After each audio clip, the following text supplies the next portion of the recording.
Now when Jesus saw the crowds, he went up on a mountainside and sat down. His disciples came to him, and he began to teach them. He said, "Blessed are the poor in spirit, for theirs is the kingdom of heaven.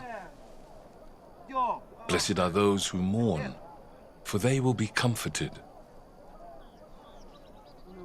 Blessed are the meek, for they will inherit the earth. Blessed are those who hunger and thirst for righteousness, for they will be filled. Blessed are the merciful, for they will be shown mercy.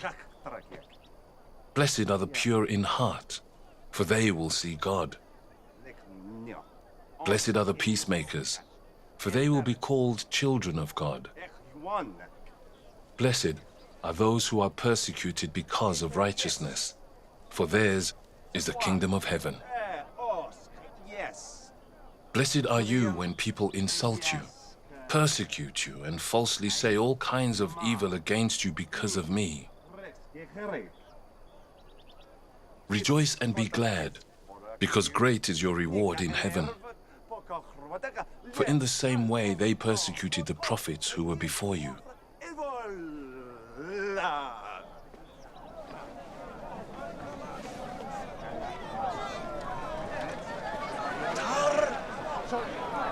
You are the salt of the earth. But if the salt loses its saltiness, how can it be made salty again? It is no longer good for anything, except to be thrown out and trampled underfoot. You are the light of the world. A town built on a hill cannot be hidden. Neither do people light a lamp and put it under a bowl. Instead, they put it on its stand, and it gives light to everyone in the house.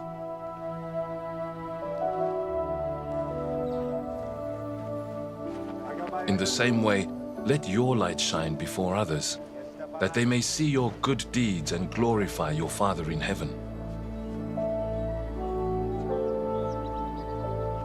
Do not think that I have come to abolish the law or the prophets.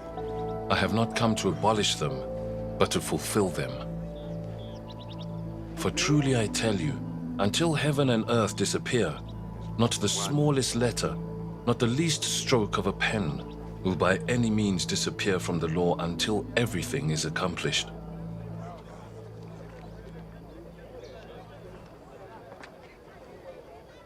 Therefore, anyone who sets aside one of the least of these commands and teaches others accordingly will be called least in the kingdom of heaven.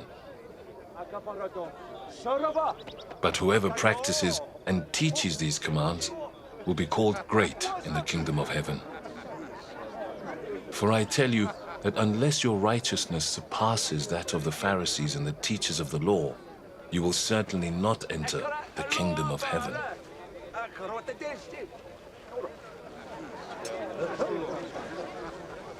You have heard that it was said to the people long ago, "You shall not murder, and anyone who murders will be subject to judgment." But I tell you that anyone who is angry with a brother or sister will be subject to judgment. Again, anyone who says to a brother or sister, "Raka," is answerable to the court. And anyone who says, "You fool," will be in danger of the fire of hell. Therefore, if you are offering your gift at the altar, and there remember that your brother or sister has something against you, leave your gift there, in front of the altar. First go and be reconciled to them, then come and offer your gift. Settle matters quickly with your adversary who is taking you to court. Do it while you are still together on the way, or your adversary may hand you over to the judge, and the judge may hand you over to the officer, and you may be thrown into prison.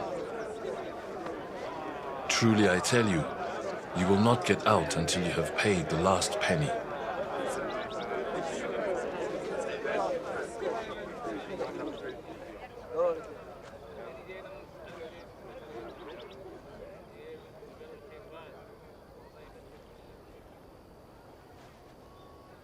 You have heard that it was said, "You shall not commit adultery." But I tell you that anyone who looks at a woman lustfully has already committed adultery with her in his heart. If your right eye causes you to stumble, gouge it out and throw it away. It is better for you to lose one part of your body than for your whole body to be thrown into hell.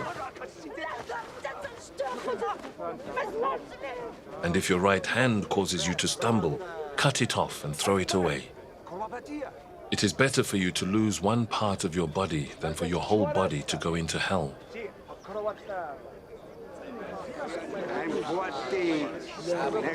It has been said, anyone who divorces his wife must give her a certificate of divorce. But I tell you that anyone who divorces his wife, except for sexual immorality, makes her the victim of adultery. And anyone who marries a divorced woman commits adultery.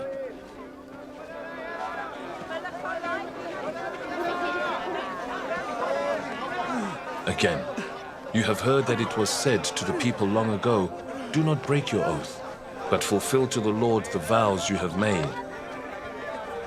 But I tell you, do not swear an oath at all, either by heaven, for it is God's throne, or by the earth, for it is his footstool, or by Jerusalem, for it is the city of the great king. And do not swear by your head, for you cannot make even one hair white or black. All you need to say is simply yes or no. Anything beyond this comes from the evil one. You have heard that it was said, "Eye for eye and tooth for tooth." But I tell you, do not resist an evil person. If anyone slaps you on the right cheek, turn to them the other cheek also. And if anyone wants to sue you and take your shirt, hand over your coat as well. If anyone forces you to go 1 mile, go with them 2 miles. Give to the one who asks you, and do not turn away from the one who wants to borrow from you. You have heard that it was said, "Love your neighbor and hate your enemy." But I tell you, love your enemies and pray for those who persecute you, that you may be children of your Father in heaven. He causes his sun to rise on the evil and the good, and sends rain on the righteous and the unrighteous. If you love those who love you, what reward will you get? Are not even the tax collectors doing that? And if you greet only your own people, what are you doing more than others? Do not even pagans do that? Be perfect, therefore, as your heavenly Father is perfect.